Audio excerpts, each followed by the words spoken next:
Hello students, welcome to the TMPS online classes. Today we will start up with a new chapter, that is partnership firm. It is chapter number 6 in your book. But before starting chapter number 6, that is partnership, as you all know, we have already studied about the sole proprietorship. So sole proprietorship is totally or wholly earned or owned by a particular individual. So it is the advanced version of sole proprietorship. Sole proprietorship and partnership is both similar. कुछ हद तक ये similar होते हैं. So how we learn the partnership firm? First of all, we will know some of the backgrounds or evolution of partnership. कैसे partnership अब existence में आया. The partnership firm evolved as a result of the limitations of sole proprietorship.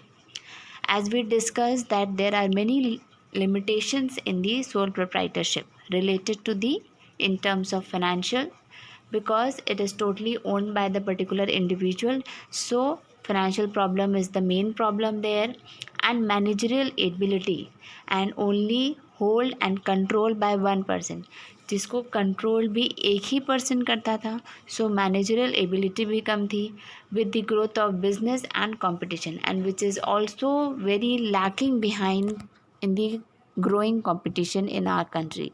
So in order to overcome these limitations, the sole proprietorship has ended or now partnership has started. जो भी limitations थी sole proprietorship की, उसको and करने के लिए, उसको resolve करने के लिए पार्टनरशिप फर्म इवॉल्व हुआ और एग्जिस्टेंस में आया. Now we discussed about the meaning of partnership and its important terms. A partnership is a voluntary association of two or more persons. इसमें कितने persons होते हैं? दो या दो से ज़्यादा. Who agree to carry on some business jointly and share its profits and losses.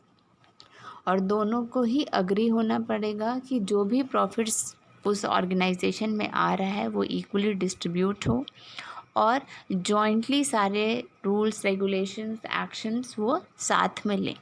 So they were totally agreed about the terms and conditions. The second point is the person who enters into partnership are individually called partners and together called firm. और जो भी लोग partnership firm में evolve होते हैं और जो startup करते हैं, जो एंटर्स होते हैं, उनको इंडिविजुअली हम लोग क्या बोलते हैं? पार्टनर्स. और टोटली मीन्स कंबाइंडली हम क्या बोलते हैं? टुगेदर क्या बोलते हैं? फर्म बोलते हैं. The name under which they carry on the business is called firm name. और जो जिस नाम से वो अपना बिजनेस रन करते हैं उसको फर्म नेम बोला जाता है. Okay, whatever the firm में बी, उसमें फर्म ऐड होगा. I hope this you have understood. Means two या टू से ज़्यादा पार्टनर होंगे, दोनों आपस में प्रॉफिट शेयर करेंगे, जो भी डिसीजन होगा दोनों साथ मिलकर लेंगे. इंडिविजुअली को हम पार्टनर्स बोलते हैं, कंबाइन और टुगेदर को हम फर्म बोलते हैं, और जो भी उनका ऑर्गेनाइजेशन का नेम होगा वो फर्म नेम के साथ होगा. Understood. Now see here the enactment of the act by the Parliament of India. So the Indian Partnership Act 1932, you have to remember this because it is very important. आपसे पूछ लेगा what is in which year the Partnership Act was launched. So 1932, the Partnership Act 1932. Okay, remember the Indian Partnership Act 1932. Now we will see some popular definitions are as follows. Definition of partnership firm. Partnership firm होता क्या है? We will discuss with the help of the definition also. When two or more persons come together to carry on a business, they are called individually called as partners and collectively they are known as partnership firm. As we have discussed it earlier also in the previous slide, that two और more person, जब दो और दो से ज़्यादा लोग कोई business को रन करने के लिए, स्टार्टअप करने के लिए, कैरी करने के लिए एंटर होते हैं तो उसको क्या बोलते हैं? पार्टनरशिप. एंड इंडिविजुअली हम क्या बोलते हैं उन पर्सन्स को? पार्टनर्स. और कलेक्टिवली हम उनको बोलते हैं firm or partnership firm. Now see, according to Kimball, a partnership or firm, as it is often called, is a group of men who have joined capital or services for the prosecuting of some enterprises. Means जो group of persons हैं, 2 or more group of person, वो क्या करते हैं, collectively मन दोनों मिलकर capital लगाते हैं, पैसे लगाते हैं बिजनेस में और सर्विसेज देते हैं, सर्विसेज प्रोवाइड करते हैं to carry on their business. So these are not so important. It is just a definition given by some of the professors or some of the persons. You have to just read it.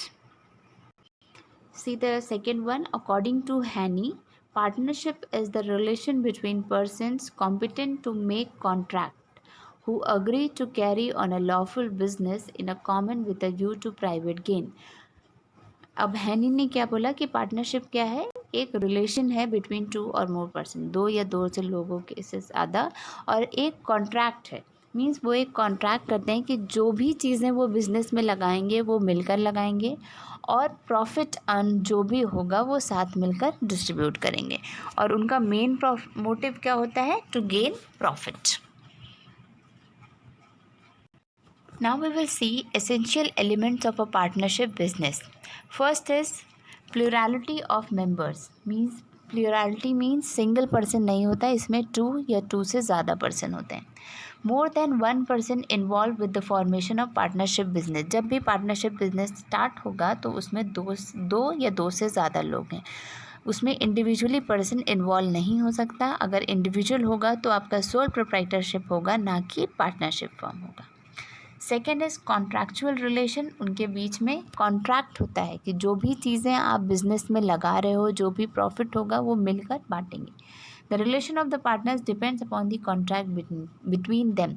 जो भी relation उनके बीच में developed होगा तो वो contract के basis पे, मतलब सारी चीज़ें उनको कॉन्ट्रैक्ट में मेंशन करना होगा और आपस में मिल के ही वो कॉन्ट्रैक्ट पूरा करना होगा. Third is legal business. The business must be legal in the eyes of the law. If there are 2 people or more involved in illegal business, then it is not partnership. और जो भी organisation, जो भी आप business करने जा रहे हो वो पूरी तरीके से लीगल होना चाहिए, कोई भी इलीगल बिजनेस कैरी ऑन नहीं होना चाहिए. Understood. Suppose it is legal in the eyes of law, means court की नज़र में भी वो लीगल होना चाहिए. Fourth point is earning and sharing of profits. Profits earned between the partners must be shared in the agreed ratio according to the contract made.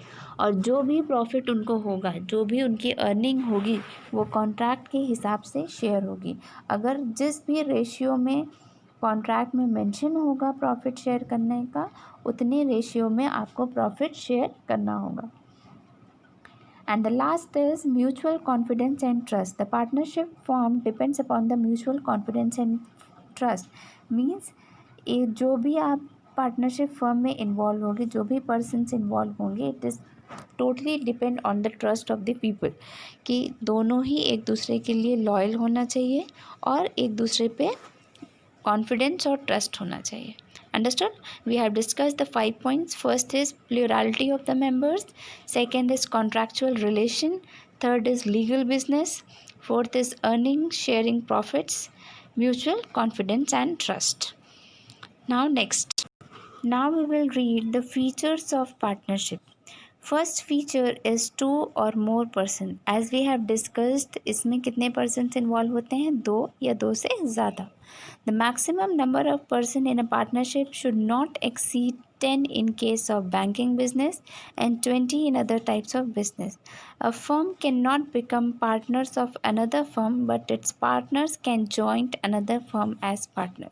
अब इसका मतलब क्या हुआ कि फर्स्ट ऑफ ऑल आपको पता होना चाहिए कि इसमें मिनिमम मेंबर्स कितने होने चाहिए, 2. मीन्स मिनिमम आपके 2 होना चाहिए. 2 से कम हुआ तो आपका फर्म स्टार्ट नहीं होगा. और मैक्सिमम बैंकिंग बिजनेस अगर आप कर रहे हो तो 10 और अदर बिजनेस कर रहे हो तो 20. बट 10 और 20 की जो मैक्सिमम लिमिट है वो एक्सीड्स नहीं होने चाहिए. नाउ थर्ड पॉइंट इज कि जो फर्म, suppose A is a partnership firm और B is another partnership firm, दो फर्म है बट ये आपस में पार्टनरशिप नहीं हो सकती, बट इनके जो पार्टनर्स हैं, जो पर्सन्स इन्वॉल्व हैं, वो आपस में चेंज कर सकते हैं, आपस में पार्टनर्स हो सकते हैं. Firm can not be partners but partners can be the partners of another partnership firm. Means जो पर्सन इन्वॉल्व है वो अनदर फर्म के पार्टनर्स हो सकते हैं बट फर्म आपस में पार्टनर्स नहीं हो सकते. 3 points were there. It is very important. Please note down somewhere.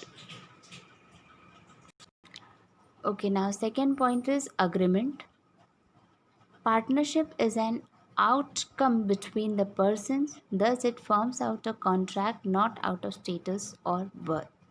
Means it is an agreement between the partners, it is a contract between the partners. Means एक agreement है, जो भी partners involve होंगे वो उनके बीच में आपका agreement होते हैं कि जो भी चीज़ें business में होंगी, rules regulation whatever the things were there, it is an agreement between the partners. और ये status of birth से show नहीं होता, it is a contract, just a contract between the partners. Third is lawful business. A partnership can be formed only to carry out business activity which is lawful.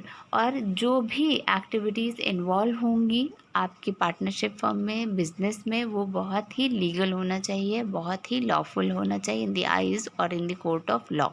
Means court में, court के हिसाब से, rules regulations के हिसाब से आपका business legal होना चाहिए. Illegal business are not acceptable.